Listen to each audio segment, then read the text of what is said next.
नमस्कार, आपका स्वागत है इस विशेष course fundamental of computer in manufacturing में।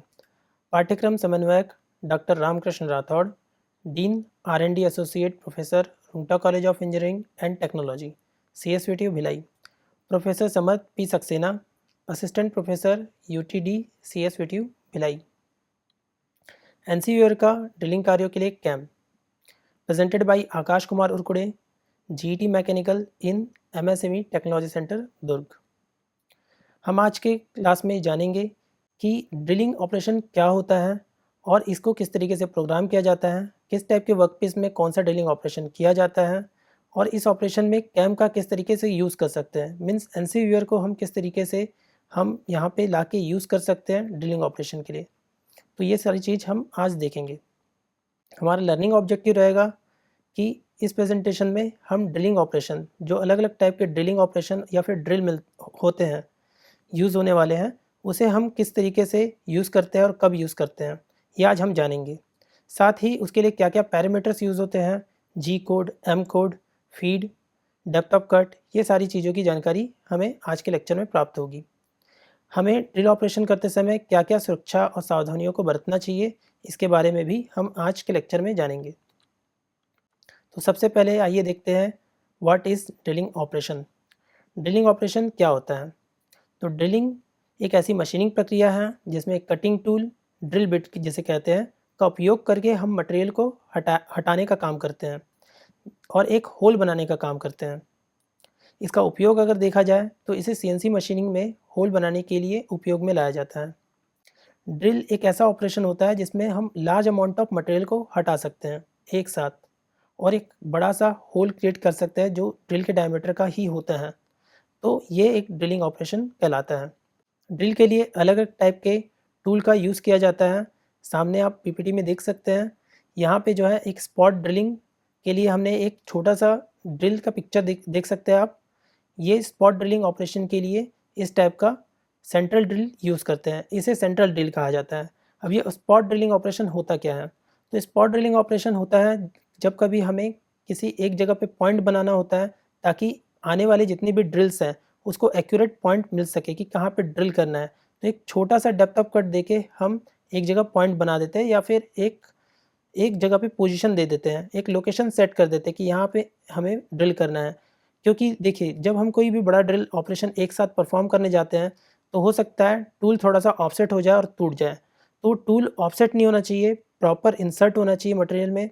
उसके लिए हम सेंट्रल ड्रिल का यूज़ करते हैं और सेंट्रल ड्रिल के द्वारा हम एक स्पॉट बना देते हैं वर्क पीस के ऊपर। अब ये स्पॉट जो होता है, छोटा सा एक गहरा गड्ढा होता है। जब इससे बड़ा टूल मीन्स सेंट्रल ड्रिल से थोड़ा बड़ा टूल हम जब यूज़ करते हैं तो ये प्रॉपरली उस जो होल होता है, जो स्पॉट बना होता है, उस जगह पे जाके फंस जाता है और प्रॉपर उसी पोजीशन पे ड्रिल करता है। यहाँ पे किसी भी तरीके के ड्रिल के टूटने की संभावना खत्म हो जाती है अगर हम सेंट्रल ड्रिल का यूज़ करते हैं। तो ये होता है स्पॉट ड्रिलिंग ऑपरेशन। इसके अलावा अगर हमें एक गहरा होल करना है और बहुत लार्ज अमाउंट में हमें मटेरियल को रिमूव करना है तो हम डीप ड्रिल ऑपरेशन परफॉर्म करते हैं। ये जो डीप ड्रिलिंग ऑपरेशन होता है ये यू ड्रिल के थ्रू होता है। यू ड्रिल एक बहुत ही स्ट्रॉन्ग टूल होता है जो कि लार्ज अमाउंट में डेप्थ ऑफ कट दे सकता है। जब हमें किसी वर्कपीस में बहुत तेज़ी से ड्रिल करना है और बहुत सारे होल बनाने होते हैं तो मास प्रोडक्शन में हम यू ड्रिल का यूज़ करते हैं। तो ये यू ड्रिल होता क्या है? यू ड्रिल एक ऐसा टूल होता है जिसमें इंसर्ट यूज़ किए जाते हैं और इंसर्ट जो होते हैं कार्बाइड इंसर्ट होते हैं, बहुत ज़्यादा कोटेड होते हैं और कोटेड होते जिसकी वजह से इनकी स्ट्रेंथ बढ़ जाती है। स्ट्रेंथ बढ़ने की वजह से ये large amount of depth of cut ले सकते हैं और बहुत ही अच्छी तरीके से ड्रिल ऑपरेशन को परफॉर्म कर सकते हैं। खासकर इसे मिलिंग मशीन में यूज़ किया जाता है।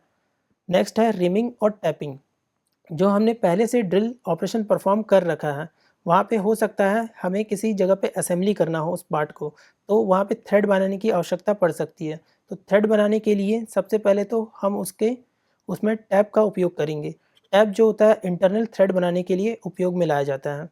जब किसी होल में इंटरनल थ्रेड बनाना होता है तब टैप का उपयोग करके टैप को घुमा के, यहाँ पे 3 टैप देख सकते हैं आप लोग, ठीक है, प्राइमरी, सेकेंडरी, थर्ड टैप जो दिए गए हैं, बॉटम टैप, इंटरमीडिएट टैप, इस तरह से इनके नाम होते हैं।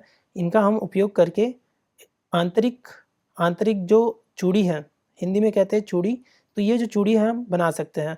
अब ये उपयोग किस लिए किया जाता है, चूड़ी किस लिए बनाना है, क्योंकि हम वहाँ पे स्क्रू या नट बोल्ट कस सके, किसी दूसरे जॉब के साथ उसे अटैच कर सके, इसलिए हम लोग यहाँ पे टैपिंग का उपयोग करते हैं। इसी के साथ रिमिंग, रिमिंग जो होता है किसी भी प्रीवियसली जो हमने ड्रिल बना रखा है उसके जो डाया है या फिर उसका जो डायमेंशन है उसको और एक्यूरेट बनाने के लिए हम लोग रीमर का यूज़ करते हैं।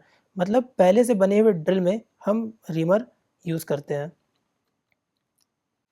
ड्रिलिंग ऑपरेशन के लिए कुछ और कटिंग टूल्स, तो ट्विस्ट ड्रिल सबसे ज़्यादा यूज़ किया जाने वाला ये टूल है।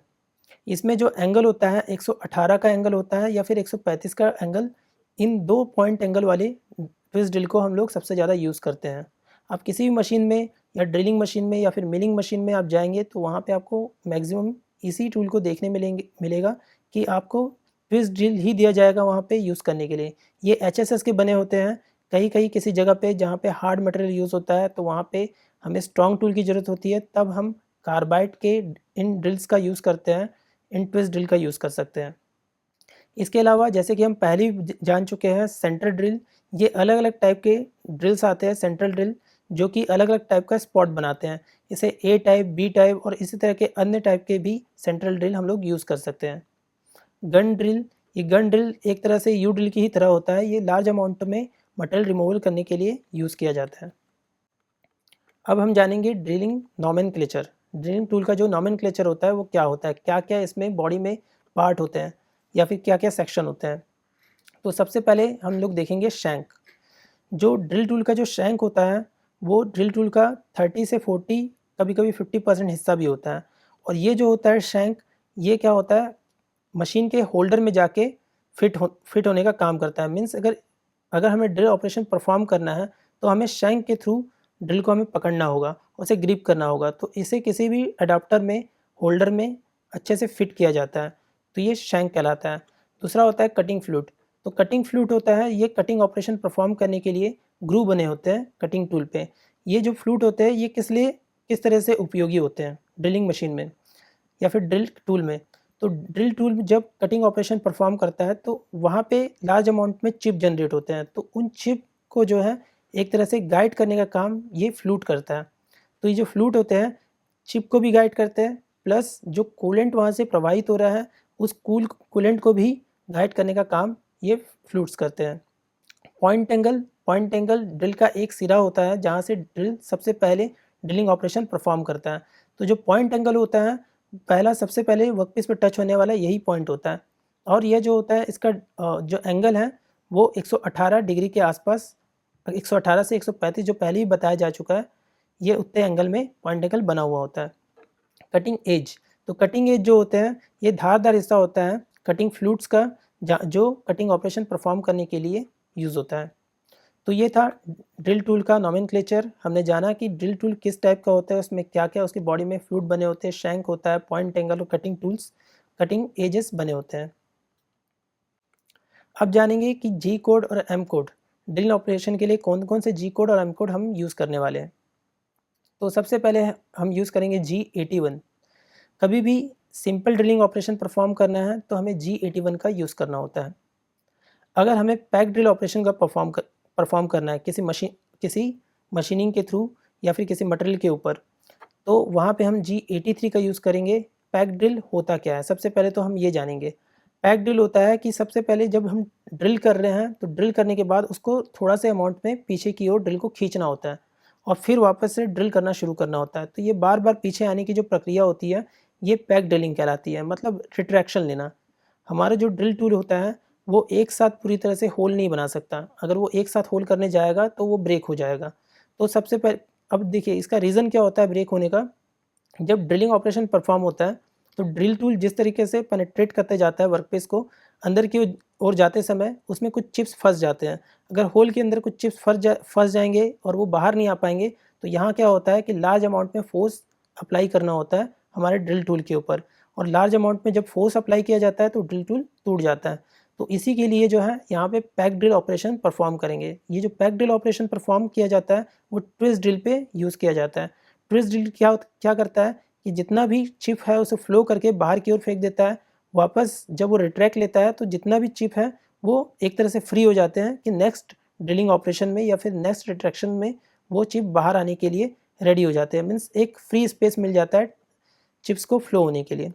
तो इसी के लिए हम G83 जो कि पैक ड्रिलिंग साइकिल है उसका उपयोग करेंगे। नेक्स्ट है M03 और M05। आप पहले भी यूज़ कर चुके हैं M03, जैसे कि स्पिंडल को क्लॉकवाइज डायरेक्शन में हमें घुमाना होता है तब हम वहाँ पे M03 का यूज़ करेंगे। अगर हमारे फ्लूट का डायरेक्शन, सबसे पहले हमें ड्रिल टूल के फ्लूट का डायरेक्शन देखना होता है कि वो किस डायरेक्शन में कटिंग करने के लिए बने हुए हैं। अगर वो काउंटर क्लॉकवाइज डायरेक्शन में कटिंग करने के लिए बने हुए हैं तो उस जगह पे हम तब M04 का यूज़ करेंगे। जब वो क्लॉकवाइज डायरेक्शन में कटिंग करने के लिए बने होंगे तो वहाँ पे हम M03 का यूज़ करेंगे। तो इस तरीके से M03, M04 इस तरीके से हम अलग अलग एम कोड का यूज़ करते हैं और अलग अलग डायरेक्शन में हम ड्रिल करते हैं। नेक्स्ट है M05। M05 जो होता है हमारा स्पिंडल ऑफ करने के लिए होता है। जैसे हमने M03, M04 से स्पिंडल को ऑन किया है, M05 से उस स्पिंडल को ऑफ कर सकते हैं। ड्रिलिंग, CNC टर्निंग और CNC मिलिंग ऑपरेशन में देखिए, ड्रिलिंग जो है दोनों ही मशीनों में परफॉर्म किए जा सकते हैं, CNC टर्निंग में भी, CNC मिलिंग में भी। अब CNC टर्निंग में किस तरीके से परफॉर्म होता है तो आप जानते हैं CNC टर्निंग में क्या होता है, हमारा जो जॉब है वो चक में फंसा होता है और चक स्पिंडल के साथ लगा होता है। स्पिंडल अगर क्लॉकवाइज डायरेक्शन में घूमेगा तो हमारा जॉब भी क्लॉकवाइज डायरेक्शन में घूमेगा। मतलब यहाँ पे मूवमेंट किसका हो रहा है, हमारे जॉब का हो रहा है। हमारा जो जॉब है वो क्लॉकवाइज और काउंटर क्लॉकवाइज डायरेक्शन में जो घूम सकता है वो घूमता है। यहाँ पे क्या होता है, ड्रिल जो होता है यहाँ पे ड्रिल कभी घूम रहा नहीं होता है, वो जस्ट जाके वर्कपीस से टच होता है और टच होके वहाँ पे ड्रिलिंग ऑपरेशन परफॉर्म करना शुरू करता है। मीन्स ड्रिल में किसी तरह का रोटरी ऑपरेशन नहीं है, जो भी रोटरी ऑपरेशन है वो हमारे वर्कपीस में है। तो इस तरीके से CNC टर्निंग मशीन में ड्रिलिंग ऑपरेशन परफॉर्म होता है। इसी तरीके से अब देखेंगे मिलिंग में किस तरीके से ड्रिल ऑपरेशन परफॉर्म होता है। तो मिलिंग मशीन में हमारा जो वर्कपीस होता है उसका ट्रेवल केवल लीनियर ट्रेवल होता है एक्स और वाई एक्सिस में। ये केवल एक्स और वाई एक्सिस में ट्रेवल कर सकता है। जेड एक्सिस में हमारा टूल ट्रेवल करता है। तो एक्स एक्सिस वाई एक्सिस में अगर हमारा कोई पोजीशन अगर स्टेट हो जाए तो यहाँ पे हमारा जो जॉब है वो एक जगह आके रुक जाता है और उस जगह पे आके जो जेड डेप्थ ऑफ कट के थ्रू हमारा ड्रिल मशीन मीन्स ड्रिल जो टूल है वो जेड डायरेक्शन में हमारा डेप्थ ऑफ कट देते हुए ड्रिलिंग ऑपरेशन परफॉर्म होता है। बट यहाँ पे एक बात जानने योग्य है कि मिलिंग ऑपरेशन के दौरान हमारा वर्कपीस स्टैटिक है, वो रुका हुआ है, वो कहीं मूव नहीं कर रहा है और जो ड्रिल टूल है वो अपना रोटेशनली मूव कर रहा है, क्योंकि हमारा जो ड्रिल टूल है वो एक अडाप्टर में फंसा है और जो अडाप्टर है वो डायरेक्टली कनेक्टेड है स्पिंडल से। जब स्पिंडल क्लॉकवाइज डायरेक्शन में घूमेगा तो हमारा टूल का डायरेक्शन भी क्लॉकवाइज डायरेक्शन होगा। मीन्स वो RPM लेगा क्लॉकवाइज डायरेक्शन में।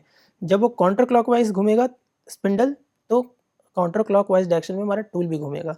तो इस तरीके से हमारा टूल यहाँ पे रोटेशन ले रहा है या फिर जो RPM वो टूल में है। इससे पहले जो टर्निंग में देखे थे वहाँ पे हमारा जॉब रोटेट कर रहा था और मिलिंग में हमारा टूल रोटेट करता है और टूल रोटेट करते करते पेनेट्रेट करता है वर्कपीस में और इस तरीके से ड्रिलिंग ऑपरेशन परफॉर्म होता है। तो हमने देखा CNC टर्निंग में किस तरीके से ड्रिलिंग ऑपरेशन होता है और CNC मिलिंग में किस तरीके से ड्रिलिंग का ऑपरेशन किया जाता है। अब देखेंगे ड्रिल मशीन अलग से भी ड्रिल मशीन आती है जिसमें हम ड्रिल ऑपरेशन परफॉर्म कर सकते हैं। ये मैनुअल ड्रिल मशीन होती है और अलग अलग टाइप की ड्रिल मशीन आती है, जैसे कि हमारा जो है एक पिलर ड्रिल होती है, बेंच ड्रिल होती है, रेडियल ड्रिल होती है। ये अलग अलग ड्रिल मशीन्स भी आती है जिसमें आप नॉर्मली किसी वर्कपीस को लगा के वहाँ पे ड्रिल टूल अटैच करके हम लोग ड्रिलिंग ऑपरेशन परफॉर्म कर सकते हैं। तो आपने जाना कि अलग अलग मशीन में ड्रिल जो है किस अलग अलग टाइप से परफॉर्म करता है और अगर ड्रिल अलग अलग टाइप से परफॉर्म कर रहा है तो हर मशीन में ड्रिलिंग का ऑपरेशन अलग अलग तरीके से लिखा जाएगा। CNC टर्निंग में अलग तरीके से लिखा जाएगा, CNC मिलिंग में अलग तरीके से लिखा जाएगा। Safety in CNC drilling machine. जब हम CNC ड्रिल मशीन चला रहे हैं तो कुछ बातों का हमें ध्यान रखना होता है। सबसे पहला दिया गया है PPE means personal protective equipment. आपके आँखों में ग्लासेस लगे होने चाहिए, जो कि कहीं भी अगर आप चिप्स वहाँ पे जब ड्रिल ऑपरेशन परफॉर्म हो रहा है तो वहाँ पे चिप्स भी जनरेट होता है, तो चिप्स जनरेट होके कहीं आपके आँखों में ना आ जाए, इसके लिए आपको ग्लासेस यूज़ करने होंगे। प्लस जो चिप्स है वो आपके हाथों में भी लग सकते हैं। जब आप वर्कपीस को उठा रहे हैं या फिर वर्कपीस को साफ़ कर रहे हैं तो हो सकता है एक हाथ चिप्स आपके हाथों में लग जाए, तो वहाँ पे आपको हैंड ग्लोव्स भी पहनना होगा। प्लस आपको प्रोटेक्टिव मतलब एक सेफ्टी शू आता है, उसे भी पहनना होगा। सेफ्टी शू किस टाइप का होता है कि जो उसका स्ट्रक्चर होता है, कहीं न कहीं इसमें स्टील टो दिया होता है, जो कि आपके मटेरियल अगर आपके पैरों पे गिर जाए, तो आपके पैरों को सेफ कर सकता है। तो इस तरह से कुछ हम सेफ्टी इक्विपमेंट अपने साथ रखेंगे जब हम ड्रिल ऑपरेशन परफ़ॉर्म करेंगे। नेक्स्ट है टूल चेक। जब भी हम ड्रिल ऑपरेशन परफॉर्म करते हैं, खासकर हम मिलिंग ऑपरेशन में, जब मिलिंग मशीन में जब ये ऑपरेशन परफॉर्म करते हैं, तो हमें ये चेक करना होता है कि हमने जो ड्रिल का जो टूल लिया है, वो वर्कपीस में हमने कहाँ पे ज़ीरो करके रखा है, या फिर हमने जेड एक्सिस ज़ीरो करके रखा है या नहीं। अब होता क्या है, हमने पुराना कोई ड्रिल यूज़ किया या फिर कोई कटिंग टूल यूज़ किया, उसको निकालने के बाद जब हम लोग नया ड्रिल लगाते हैं, तब हम उसमें ऑफसेट देना भूल जाते हैं और हम तुरंत ऑपरेशन चला देते हैं, प्रोग्राम चला देते हैं। तब इस कंडीशन में क्या होता है कि जो टूल है वो डायरेक्टली, अगर मान के चलिए उसका ऑफसेट उस वर्क पीस के ऊपर है, तो यहाँ टूल तो रुक जाएगा, बच जाएगा। बट अगर इस बार हमने कोई बड़ा टूल यूज़ कर लिया और पिछली बार हमने छोटा टूल यूज़ किया था, तो यहाँ पे क्या होता है कि बड़ा टूल मीन्स हमारा ऑफसेट नीचे की ओर ट्रेवल कर जाएगा, जिससे हमारा टूल जो है वर्क पीस से टकरा सकता है। और आमतौर पे जितनी भी ड्रिलिंग टूल होते हैं, उनकी लेंथ ज़्यादा होती है, तो इसकी संभावना ज़्यादा बन जाती है कि हमारा ड्रिल जो है वो जाके वर्कपीस से टकरा जाए। अगर हम ऑफसेट देना भूल जाएंगे, तो यहाँ पे ड्रिल जो है डायरेक्टली एक्सीडेंट कर सकता है वर्कपीस के साथ। तो हमें ये चीज़ ध्यान देना पड़ेगा कि जब भी हम ऑपरेशन परफॉर्म करें, प्रॉपरली ऑफसेट लें टूल से। और ये हमें सभी मिलिंग ऑपरेशन और टर्निंग ऑपरेशन में सेम परफॉर्म करना है। मशीनिंग पैरामीटर प्रॉपरली हमें जो ड्रिल के लिए अलग से पैरामीटर देने होते हैं, इसका डेप्थ ऑफ कट अलग होता है, इसमें आरपीएम अलग तरीके से दिया जाता है, तो वो सारी चीज़ों को हम आगे डिस्कस करेंगे। अब हम देखेंगे कि ड्रिलिंग ऑपरेशन हम सीएनसी मशीन में किस तरीके से परफॉर्म कर सकते हैं। तो अभी आप सामने एक ड्राइंग देख सकते हैं, डायग्राम देख सकते हैं। एक वर्कपीस है जो एक सिलेंड्रिकल है। सिलेंड्रिकल कैसे पता चल रहा है, यहाँ पे डाया का सिंबल देख सकते हैं। 30 mm डाया का एक वर्कपीस है जिसकी लेंथ जो है 50 mm है। इसमें हमें ड्रिलिंग ऑपरेशन परफॉर्म करना है। तो ये ड्रिलिंग ऑपरेशन देख सकते हैं, इंस्ट्रक्शन दिया गया है कि ये 30 mm तक ड्रिल होना चाहिए, और इसका जो जो ड्रिल है वो डाया 10 का होना चाहिए। तो यहाँ हम सारी जानकारी मिल जाती है इससे, और इसके थ्रू हम लोग ऑपरेशन परफॉर्म कर सकते हैं। तो हमेशा टर्निंग ऑपरेशन को किस तरीके से शुरू किया जाता है, तो सबसे पहले हम कोऑर्डिनेट ऑपरेशन नंबर देंगे, ठीक है। ओ 0001 ये हमारा ऑपरेशन नंबर होता है, प्रोग्राम नंबर। इंडो ब्लॉक इंसर्ट, जो पुराना हमने जो भी टूल लिया होगा उसको हम कैंसिल करेंगे, T00 टूल को कैंसिल कर दिया। अब हम ऑफसेट को कैंसिल करेंगे 00। इस तरीके से हमने टूल और ऑफसेट दोनों को यहाँ पे कैंसिल कर दिया है, ठीक है। Indo block insert. नेक्स्ट, अब जो है हम सबसे पहले होमिंग पोजीशन पे जाएंगे टूल को लेके, क्योंकि अभी हमने कौन सा टूल यूज़ कर रहे हैं, मान के चलिए रफ टूल यूज़ कर रहे हैं या फिर फिनिशिंग टूल यूज़ कर रहे हैं, तो वो टूल को हमें चेंज करके ड्रिल टूल लेके आना है, वो भी 10 का। तो सबसे पहले तो हमें मशीन में ये चेक करना होगा कि ड्रिल टूल लगा है या नहीं 10 का। वो 10 mm का ड्रिल टूल नहीं लगा है, तो सबसे पहले वहाँ पे हमें ड्रिल टूल लगाना होगा, वहाँ के होल्डर में हमें ड्रिल टूल को फंसाना होगा उसके अडाप्टर में, तब जाके हम उसे सेट कर सकते हैं। तो अभी जो है सबसे पहले तो हम होमिंग पोजीशन पे जाएंगे, G28। सबसे पहले हम X में लेके जाते हैं, X0 इंडो ब्लॉक इंसर्ट। हम होम में चले गए X में। नेक्स्ट जो है G28 Z पोजीशन में हम 0 पोजीशन पे जाएंगे, G28 Z0। इस तरीके से हम होम पोजीशनिंग कर लिए हैं। नेक्स्ट, अब हम टूल सेट करेंगे जहाँ पे हमने ड्रिल टूल लगा के रखा है। मान के चलिए हमने 7वें नंबर पे ड्रिल टूल को लगा के रखा है, तो T07, और उसी का ऑफसेट हम 07 नंबर पे दे देंगे मशीन पे। तो T0707 इंडो ब्लॉक इंसर्ट। इस तरीके से हमने क्या किया कि हमने टूल सेलेक्ट किया और ऑफसेट सेलेक्ट किया 7वें नंबर का। अब जो है हम क्या करेंगे, सबसे पहले वर्कपीस को हमें कुछ आरपीएम में रन करना होगा। तो उसके लिए हम G92 का यूज़ करेंगे। G92 जो कि होता है कांस्टेंट स्पिंडल स्पीड लिमिट। तो स्पिंडल स्पीड लिमिट जो है G92, जो कि एक लिमिट में जब भी हमारा डाया जब हमें कम करना होता है तब हमारा आरपीएम बढ़ जाता है। बट ये हम हर टर्निंग ऑपरेशन में G92 यूज़ कर रहे थे, ठीक है। पर यहाँ पे अभी हमें ड्रिल कहाँ पे करना है, सेंटर में ड्रिल करना है। मतलब यहाँ पे डाया तो 0 होगा, एक्स यहाँ पे 0 होगा, तो यहाँ पे x अगर 0 होगा तो इसका जस्ट उल्टा RPM वो इन्फिनाइट बढ़ जाएगा। तो ऐसा ना हो करके हम यहाँ G92 यूज़ नहीं करेंगे। अब यहाँ पे हम यूज़ करेंगे G97। यहाँ पे पहले जितने भी ऑपरेशंस थे नॉर्मल ऑपरेशन में हम G92 यूज़ करते थे, बट यहाँ पे हम G97 का यूज़ करेंगे। G97 का मतलब होता है कांस्टेंट स्पिंडल स्पीड। कॉन्स्टेंटली हमारे स्पिंडल रोटेट करेगा, चाहे उसका डायमीटर हमारा टूल किसी भी डायमीटर में अवेलेबल हो।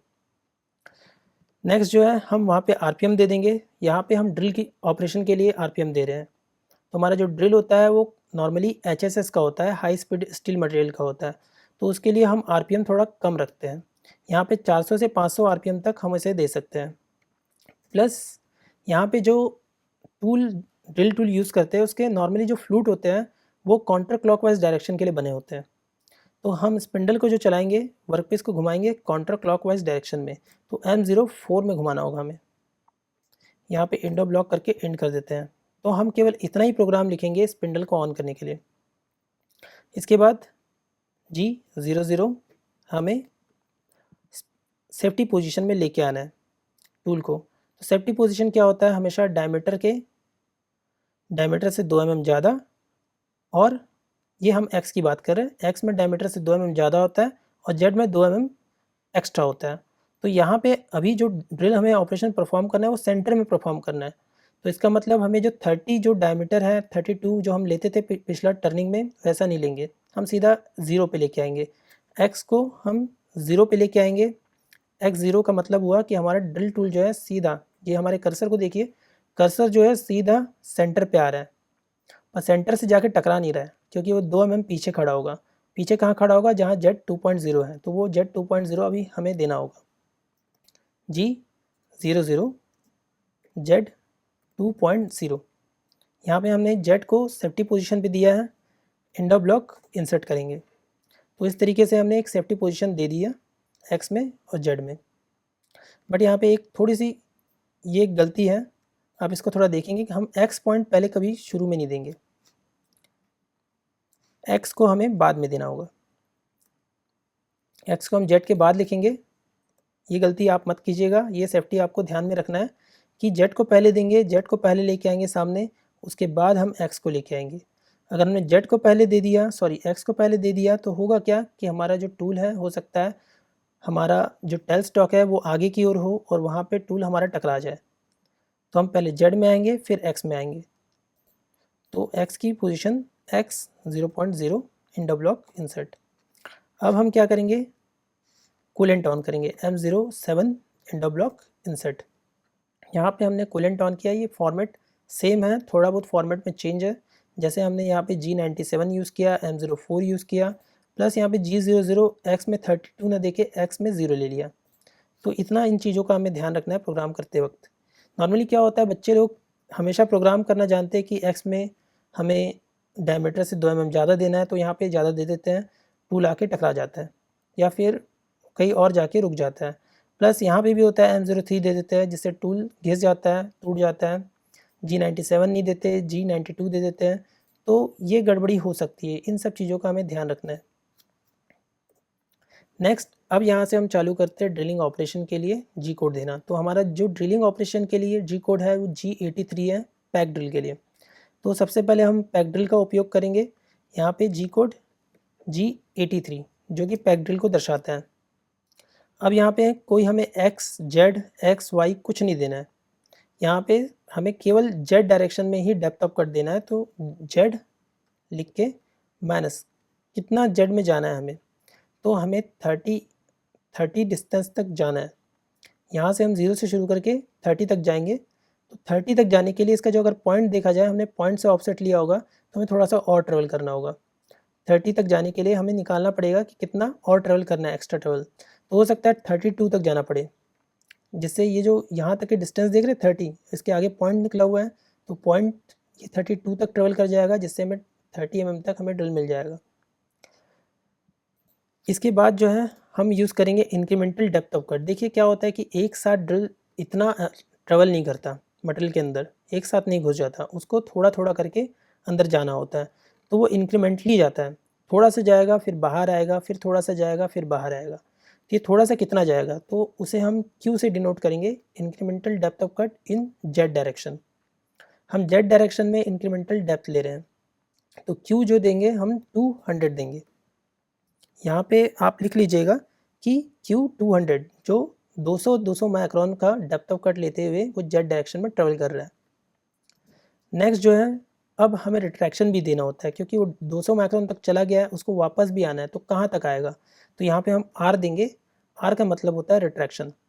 1.0 1.0 मतलब 1 mm बाहर तक वो हमारा जो टूल है वो रिट्रैक्ट कर रहा है, बाहर की ओर आ रहा है। तो इस तरीके से हम रिट्रैक्शन दे देते हैं।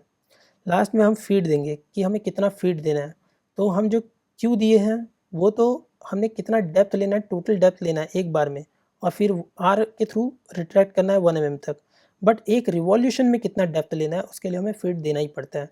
तो एक रिवॉल्यूशन में हमें 0.2 का डेप्थ देना है या फिर 0.1 का डेप्थ देना है, ये हम ड्रिल के स्ट्रेंथ के अकॉर्डिंग डिसाइड करते हैं।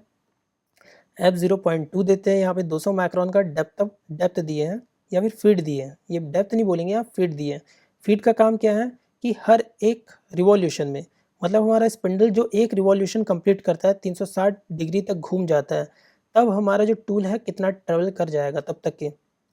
तो उस एक रिवॉल्यूशन में हमारा जो टूल है वो 200 माइक्रोन तक ट्रेवल कर जाएगा, मतलब ये इक्वल टू क्यू हो जा रहा है, means incremental depth of cut. तो अब अगर हम इसे 0.1 कर दें तो एक रिवॉल्यूशन में मान के चलिए वो 100 माइक्रोन तक ही अंदर जा रहा है, 0.1 mm तक अंदर जा रहा है। तो 2 रिवॉल्यूशन के बाद वो 200 माइक्रोन के अंदर जाएगा और 2 रिवॉल्यूशन के बाद ही वो रिट्रैक्ट लेगा, और रिट्रैक्ट कितना लेगा, 1 mm का रिट्रैक्ट लेगा। तो इस लाइन का यही मतलब होता है। इस लाइन का फिर से एक बार मतलब बता रहे, G83 pack drilling cycle Z में 32 तक जाना है, Q incremental depth of cut in Z direction, R retract 1 mm, और फीड जो है वो 100 mm माइक्रोन का दे रहे हैं। तो यहाँ पे ये प्रोग्राम इतना ही लिखना है। इसके बाद जो है हमें वापस G01, हमें जब ऑपरेशन कम्प्लीटली परफॉर्म हो जाएगा, जब ड्रिल 30 तक पहुँच जाएगा इंक्रीमेंटली, तब इसे वापस से बाहर निकालना होता है। अब ये बाहर निकालते समय बहुत तेज़ी से बाहर नहीं निकाल सकते, इसे धीरे धीरे बाहर निकालना होता है। तो यहाँ पे हम G01 का यूज़ करेंगे। G01 जेड 2.0 मतलब हम सेफ्टी पोजीशन तक इसको ले आते हैं। तो G01 जेड 2.0 तक हम इसे ले आएंगे। Indo block insert. अब यहाँ पे हमें क्या करना है, वापस से G97 का यूज़ करना है। T00 मतलब जो हमने टूल यूज़ किया था उसको कैंसिल करेंगे, फिर उसके ऑफसेट को कैंसिल करेंगे, इंडो ब्लॉक लगाएंगे, एंटर। नेक्स्ट जो हमने स्पिंडल को ऑन किया था उसे ऑफ करेंगे M05 से, Indo block insert. Next coolant को जो ऑन किया था, कूलेंट को बंद करेंगे M09 से, M09 इंडो ब्लॉक इंसर्ट। और इस तरीके से हमने एंड करना है प्रोग्राम को M30 के through, M30 Indo block insert. इस तरीके से हमने पूरा ड्रिल ऑपरेशन को लिख लिया है। अब इस ड्रिल ऑपरेशन को हम NC-Viewer में लेके जाएंगे और वहाँ परफॉर्म करके देखेंगे। तो आइए देखते हैं NC-Viewer में। NC-Viewer हमने ओपन कर दिया है, यहाँ पिछला प्रोग्राम है, तो ये पिछले प्रोग्राम को सिलेक्ट करते हैं और यहाँ से डिलीट कर देते हैं। ये डिलीट हो चुका है। नेक्स्ट हम जाएंगे पिछले प्रोग्राम में, इस प्रोग्राम को टोटल सिलेक्ट करेंगे, कॉपी, और कॉपी करके इसे यहाँ पे पेस्ट कर देंगे। पेस्ट करने के बाद हम इसको प्लॉट करके देखते हैं नया प्रोग्राम किस तरीके से प्लॉट हुआ है। तो ये प्लॉट हमें दिखेगा नहीं, रीज़न मैं बता रहा हूँ क्योंकि हमने जो प्लॉट किया है वो केवल एक लाइन का प्लॉट किया है और वो एक डायरेक्शन में प्लॉट किया है। घुमा के देख लेते हैं। हाँ ये देखिए यहाँ पे टूल देख सकते हैं, ये टूल सीधा आएगा और ये एक लाइन बना रहा है केवल। इसको रन करके देखते हैं किस तरीके से रन होता है। देखिए ये इस तरीके से रन हुआ, फिर से एक बार देखते हैं, इस तरीके से रन हुआ। अलग डायरेक्शन में देखते हैं, ठीक। तो इस तरीके से हम देख सकते हैं हमारा टूल केवल एक लाइन में, एक सेंटर डायरेक्शन में जहाँ पे x0 होता है उस लाइन में ट्रेवल कर रहा है और ड्रिल ऑपरेशन परफॉर्म कर रहा है। तो यहाँ पे हमें टूल पाथ मिल चुका है जिसमें हम देख सकते हैं ड्रिल ऑपरेशन किस तरीके से परफॉर्म हो रहा है। इसी तरीके से हम लोग क्या है मिलिंग का भी ऑपरेशन परफॉर्म कर सकते हैं। मिलिंग में भी हमें सेम तरीके की लाइंस लिख के जो मिलिंग के फॉर्मेट होते हैं उसके अकॉर्डिंग हमें प्रोग्राम लिखना है और सेम G83 का हमें यूज़ करना है।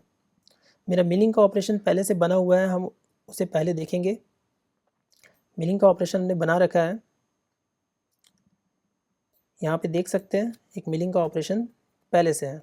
इसको हम लोग एक बार कंप्लीट समझ लेते हैं कि क्या क्या लिखा गया है। तो ये मिलिंग का ऑपरेशन है, ब्लाइंड ड्रिलिंग ऑपरेशन। तो यहाँ पे अलग अलग पोजीशन में हमने होल किया हुआ है, जो कि सेंटर में हमने ओरिजिन लिया है 0 और इससे 25 mm दूरी पे एक होल किया है और यहाँ से 25 mm दूरी पे, और इसके x और y कोऑर्डिनेट सारे दिए हुए हैं। मिलिंग आप लोग जानते हैं कि x y z तीन एक्सिस होते हैं उसमें, तो हम यहाँ जितने भी कोऑर्डिनेट देखेंगे वो x y के फॉर्म में देखेंगे। तो यहाँ 3 जगह पे होल है। पहला पॉइंट देख सकते हैं यहाँ पे 25 और 20 mm जो है यहाँ पे दूरी दिखा रहा है अलग अलग एजेस से। तो इसके हम कोऑर्डिनेट निकालेंगे, सेम ऐसे ही इसके भी कोऑर्डिनेट निकालेंगे सेकंड होल के, और सेंटर होल तो हमारा 0 पे है। तो इसके अकॉर्डिंग हम लोग प्रोग्राम लिखेंगे, same format G28 G91 Z0 G28 G91 X0 Y0। यहाँ पे हम टूल सिलेक्शन करेंगे M06 T01 से G21 40 54 80 90, जो कि हमने ऑफसेट को और पुराने कैंट साइकिल को कैंसिल करने के लिए यूज़ किया है। अब हमें सेंटर में सबसे पहले ड्रिल करना है, तो G00 X0 Y0 दे देंगे। अब हम स्पिंडल को ऑन कर देंगे M03 S800। इसी तरह से हमें एक सेफ्टी पोजीशन तक हमें वर्कपीस के पास लेके जाना है हमें ड्रिल को, जो कि 5 mm ऊपर होगा वर्कपीस से। तो Z5.0 पे हम ड्रिल को लेके जाएंगे, और इसी तरीके से फिर हम कूलेंट को ऑन कर देते हैं M07 से। अब क्या होगा कि हम सबसे पहले G00 Z15.0 यहाँ पे M07 का यूज़ किया हमने कूलेंट ऑन करने के लिए। नेक्स्ट जो है G00 Z15 मीन्स हम एक सेफ्टी हाइट दे देंगे। अब आप देख सकते हैं जिस तरीके से हमने टर्निंग में यूज़ किया था, ये जो लाइन है वो टर्निंग के अकॉर्डिंग ही है G83 पैक ड्रिल साइकिल के लिए। Z जो है -23 डेप्थ तक गया है, Q 0.2, R 1.0, F 0.02 means feet जो है 20 माइक्रोन का फीट देते हैं। अलग अलग x और y के पॉइंट्स में हम लोग ड्रिल कर रहे हैं, तो x 25 y 20 x -25 y -25, ये जो अलग अलग पॉइंट्स है उसको हम यहाँ पे डाल देंगे। आखिरी में हम सेफ्टी हाइट तक उठा लेते हैं टूल को, यहाँ पे स्पिंडल को बंद करेंगे, कूलेंट को बंद करेंगे, टूल को लेके जाएंगे हम सेफ्टी हाइट Z में, और x और y पोजीशन में भी हम होमिंग कर देंगे। लास्ट में M30 के थ्रू हम प्रोग्राम को एंड कर देते हैं।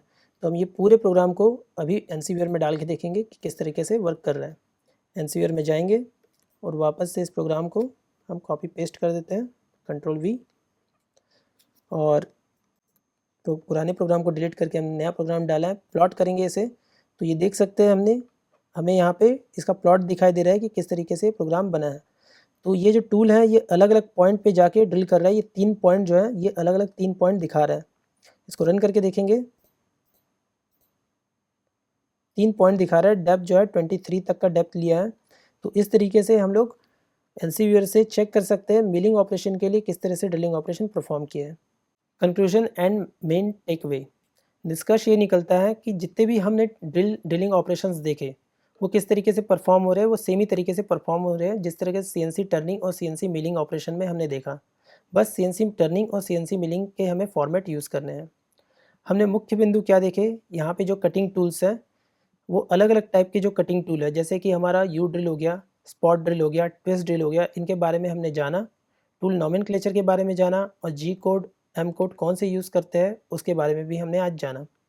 हमें सुरक्षा का भी ध्यान देना होता है जब हम ऑपरेशन परफॉर्म कर रहे होते हैं। हो सकता है कोई एक्सीडेंट हो जाए अगर हम ऑफसेट लेना भूल जाए, तो इसके बारे में भी हमने जाना कि कितना ऑफसेट देना चाहिए, कितना first incremental depth of cut देना चाहिए कि हमारा ड्रिल टूल टूटे नहीं। तो ये सारी बातों को आज हमने सीखा है। इसी के साथ आज का लेक्चर समाप्त होता है। Thank you and keep learning.